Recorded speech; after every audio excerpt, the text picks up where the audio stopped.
Persekutuan Bola Sepak Antarabangsa FIFA dan ASEAN memeterai 9 memorandum persefahaman bagi memperkukuh kerjasama dalam pembangunan bola sepak serantau. Di mana? Di Johor, saya rasa. Saya rasa mungkin ada. Saya tak pasti, saya nampak perkara tu, tapi saya rasa the region together with all 11 countries, and we launch this competition to give a real boost to football. Sebuah sejarah baru tengah terbentuk di kawasan Asia Tenggara. Untuk pertama kalinya dalam sejarah, FIFA secara resmi memperkenalkan sebuah turnamen bergengsi yang akan melibatkan seluruh negara ASEAN, FIFA ASEAN Cup. Turnamen ini bukan sekadar laga persahabatan antar negara, karena untuk pertama kalinya ajang ini masuk dalam kalender resmi FIFA Matchday. Artinya, setiap negara ASEAN bisa menurunkan skuad terbaik mereka, termasuk para pemain yang berkarier di Eropa. Peresmian FIFA ASEAN Cup digelar di Kuala Lumpur, Malaysia. Presiden FIFA Gianni Infantino hadir langsung dan berbicara tentang visi besar di balik turnamen ini. Sepak bola Asia Tenggara memiliki energi dan semangat luar biasa. Kami ingin memberikan panggung resmi agar kawasan ini bisa memperlihatkan potensinya kepada dunia. Ucapan itu disambut tepuk tangan panjang dari perwakilan 11 negara ASEAN yang hadir. Namun, di balik euforia peresmian itu, muncul satu pertanyaan besar yang langsung jadi topik panas. Negara mana yang layak menjadi tuan rumah pertama FIFA ASEAN Cup? Tak butuh waktu lama. Beberapa jam setelah peresmian, FAM Malaysia langsung membuat langkah besar.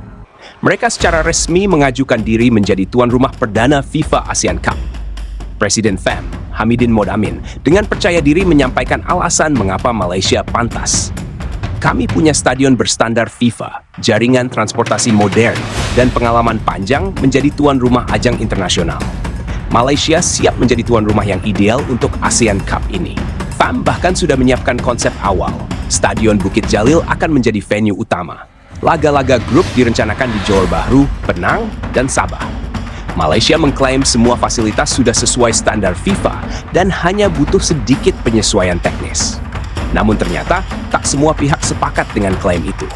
Dalam konferensi pers lanjutan, Gianni Infantino justru memberi pernyataan mengejutkan. Ia menyebut bahwa Indonesia adalah negara yang paling layak dipertimbangkan untuk menjadi tuan rumah ajang perdana ini. Jika berbicara tentang gairah sepak bola, sulit menandingi Indonesia. Atmosfer di stadion, semangat para pendukung, dan cinta mereka terhadap sepak bola sungguh luar biasa.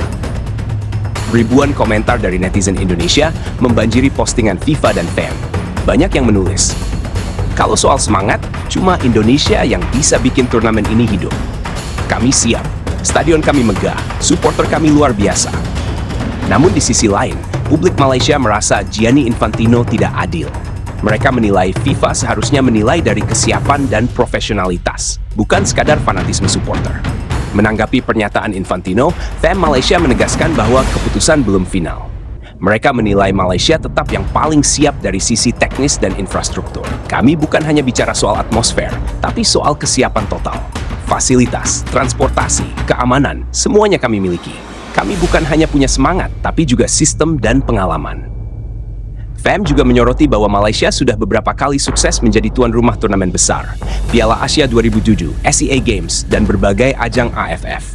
Menurut mereka, itu sudah cukup membuktikan bahwa Malaysia bisa menggelar turnamen berskala internasional tanpa masalah. Namun, dukungan terhadap Indonesia justru terus mengalir dari berbagai pihak. Beberapa analis sepak bola internasional menyebut bahwa FIFA ASEAN Cup akan sukses besar bila digelar di Indonesia. Pasalnya, Indonesia memiliki basis supporter terbesar di Asia Tenggara, infrastruktur stadion yang semakin berkembang, serta reputasi baru setelah sukses menggelar Piala Dunia U17. Stadion mega seperti JBK, GS, dan Gelora Bung Tomo kini menjadi simbol kemajuan sepak bola Indonesia. Dan di mata FIFA, atmosfer di stadion-stadion Indonesia sering disebut Eropanya Asia Tenggara. Sementara itu, negara-negara lain seperti Thailand dan Vietnam justru memilih bersikap netral. Keduanya mendukung agar turnamen ini digelar secara bergilir di setiap edisi, agar semua negara bisa merasakan menjadi tuan rumah. Namun, rumor yang beredar menyebut bahwa FIFA akan memilih satu negara tetap sebagai host utama untuk edisi perdana sebelum sistem rotasi diberlakukan. Jika benar demikian, maka Indonesia dan Malaysia kini menjadi dua kandidat terkuat, dua negara yang selama ini punya rivalitas panjang di lapangan hijau, dan kini berhadapan lagi di meja FIFA. FIFA pun mengonfirmasi bahwa mereka akan melakukan proses seleksi resmi dalam beberapa bulan ke depan. Ada 4 kriteria utama yang akan menentukan tuan rumah perdana ASEAN Cup. Kualitas stadion dan infrastruktur, kemampuan logistik dan transportasi, dukungan publik dan keamanan, nilai promosi dan dampak sosial.